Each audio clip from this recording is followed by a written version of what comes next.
Raising Arizona tells the story of Hi, played by Nicolas Cage. No, his name is actually Hi. It's short for Herbert. Bet that's confusing when he first meets people. I doubt it. Hi is a convict, usually robbing convenience stores, meeting a police officer called Ed, played by Holly Hunter, each time he goes inside. Once he's finally on parole and then let out, he and Ed get together and begin a happy life, but something is missing as they long for a child. They try, but discover that Ed is infertile, and due to Hi's past, the adoption agency won't let them go that route either. It's true that Hi has had a checkered past. But Ed here's an officer of the law twice decorated. So, we figure it kinda evens out. Eventually, they feel like they have no other choice but to kidnap one of the 5 newborn babies of the local rich famous guy Nathan, Arizona, and keep the child as their own. But of course. I'd like to see him try. They raise Nathan Jr. as their own until Hi's old convict buddies escape prison, played by John Goodman and William Forsythe, and rejoin their lives, practically hiding out of their place and influencing Hi to revert back to his criminal lifestyle. Eventually, Mr. Arizona puts out a $25,000 reward, which actually seems quite low considering he's rich, and it's his baby. I was only trying to help! Which leads to this huge bounty hunter played by that massive dude from Ernest Goes to Jail, chasing down the baby for the reward, upping it to 50 grand. Once Goodman and Forsythe discover the truth about the kid, they also want to collect the cash as well as rob a bank. And the douchebag from Friends, who always plays the douchebag in absolutely everything, is the neighbour who bribes Hi with turning them in unless they let him and his broody wife keep the baby for their own. The film's kind of disturbed. But hey, eventually they do get a sign of conscience and, return the kid to the parents, so it's a happy film. Are you crazy? You may find this odd based on the plot synopsis that I just gave you, but the Coen brothers wanted to make this film a lot more different to their previous one, Blood Simple, by making it more optimistic and upbeat. With kidnapping. We sure didn't mean to influence anybody. They wrote these characters to be more sympathetic and actually wrote the character of Ed specifically for Holly Hunter. Before she landed the part, however, Kate Capshaw turned down an offer which she later regretted. Kevin Costner auditioned for the part of Hi 3 times, and I guess he sucked in every single one because he was never cast. Many believe the bounty hunter, whose name was Leonard Smalls, was a reference to Of Mice and Men, but this has never been confirmed nor denied. John Goodman found his character intriguing, finding it a great feeling to portray an individual who could explode or weep at any given moment. Because of this, he became a frequent collaborator with the Coen brothers afterwards, but the script took 3.5 months just to write. Circle Films, who also distributed their first film, quickly agreed to follow suit and finance this one on a budget of $5 million. Filming took 10 weeks, but Nicolas Cage sometimes had disputes with the Coen brothers. The atmosphere was respectful, but several times he would pitch suggestions their way, but they would completely ignore all of them. Joel and Ethan have a very strong vision, and I've learned how difficult it is to accept other artists' visions. They have an autocratic nature. I understand why Cage would make that statement. It was a lot of fun working with Nick, but some of his improvisation clashed with our vision and had to be edited out. Personally, we would much prefer working with an actor who, like Cage, possessed a fertile image over one whose performance needed to be kickstarted. That'd be pretty damn cowardly, wouldn't it? The Coen brothers also clashed with Randall Cobb, who played Leonard Smalls, calling him less of an actor but more of a force of nature, and claimed that they wouldn't rush to work with him again in the future. I kinda figured that. Raising Arizona premiered on March the 6th, 1987 in New York City, and the Coen brothers admitted, despite their later films gaining a huge cult following, this was the last movie they made that earned them any significant amount of money. But what side of the fence do I sit on? This movie is absolutely fantastic. That was beautiful. I love the humour. Certainly it's dark and a bit disturbed, but it's just so hilarious you don't care. Have you learned anything, Hi? Yes, sir, you bet. You wouldn't lie to us, would you, Hi?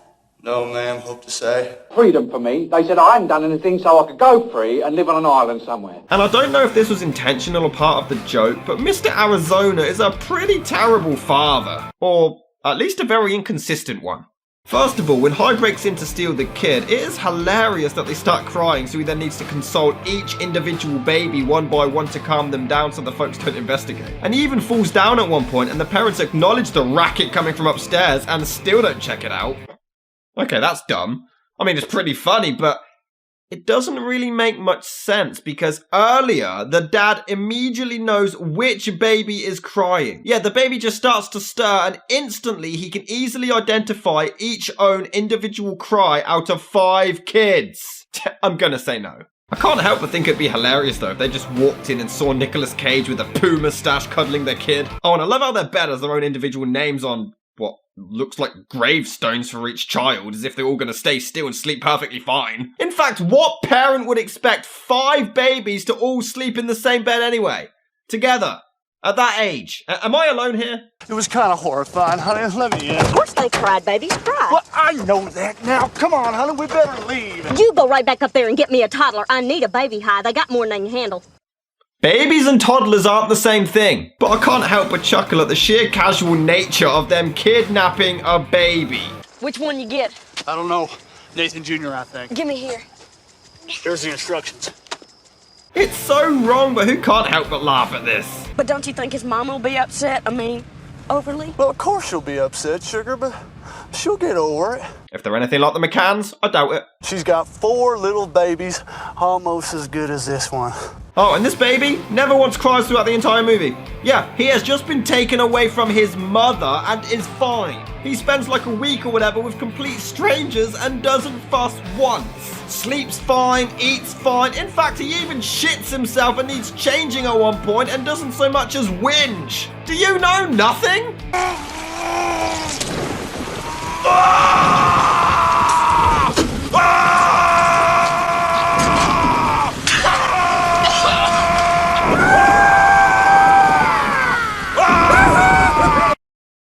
You've just broke out of jail and your immediate instinct is to start screaming and making loads of noise and loudly celebrate so they can capture you again.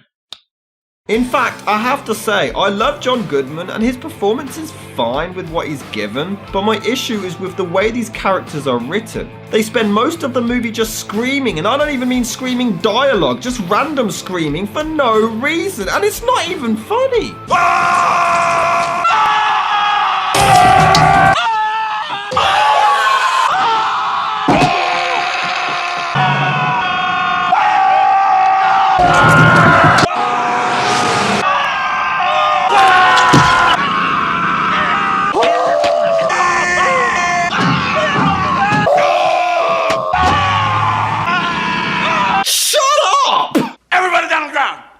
Y'all can just forget that part about freezing now. Better still to get down there. Yeah, y'all hear that, don't you? But their other gags fail as well, because it's either screaming as much as they can because apparently that automatically equals comedy, or they're just so predictable it's not funny. I mean, look, watch this.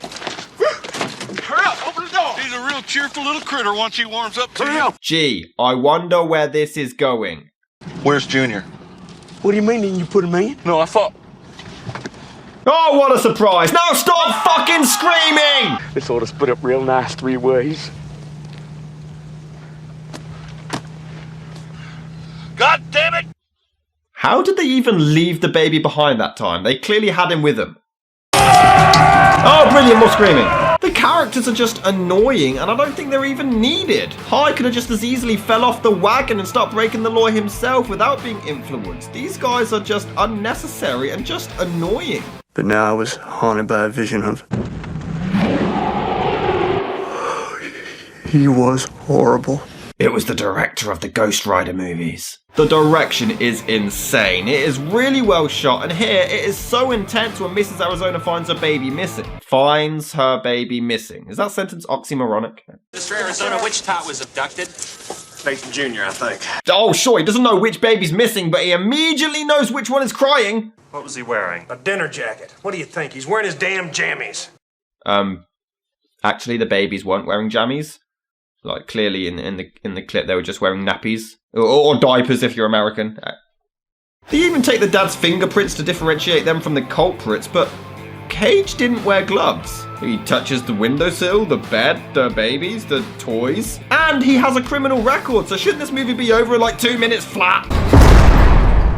And for the record, they never come back to this. The fingerprints are never acknowledged again. This car chase is all over the place, but damn is it awesome. The music plays off like it's supposed to be really eerie and ominous, but then it's really goofy, manic, sometimes hilarious. It's just insane. And of course, we can't go a whole movie without that patented Nicolas Cage face. And hey, during all of this chasing and running for his life, he is still obsessed with getting huggies for his kid. That is some dedicated parenting. Loads of dogs are after him though for some reason. And random people in the supermarket are shooting at him. I have no idea what's going on, but I love it. But I fear that if I stay, I would only bring bad trouble on the heads of you. Is there such thing as good trouble? I'll also never understand Goodman and his brother's motivations here. Basically, for the entire film, they are hiding in Cage's home because they, you know, kind of busted out of prison and are now on the run. And here they are, wanted from the police, running from the law, and they expect to just waltz right up to him. Oh, here you go, here's your kid back. Yeah, peace. Yeah, it's fine. What? Cage eventually gets the ever-loving crap kicked out of him, but the way he kills the bounty hunter is so badass, but he also shows some sympathy and redemption. It's a really interesting character change.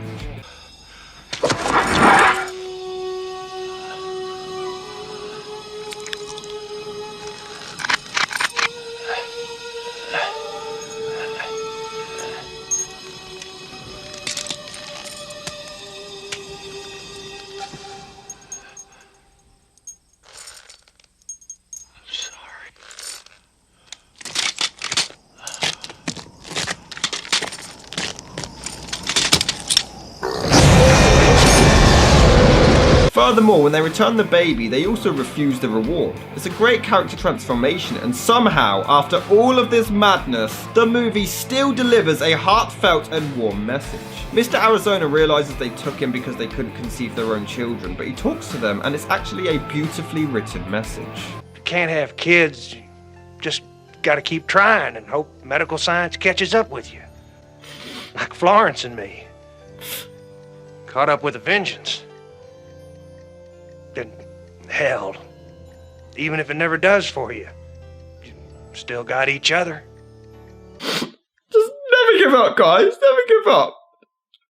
This movie's amazing. Fantastic acting all around. Some writing could have been tweaked a tiny bit, but very well shot. I love the merging of comedy, drama, and action. Raising Arizona will certainly raise a whole lot of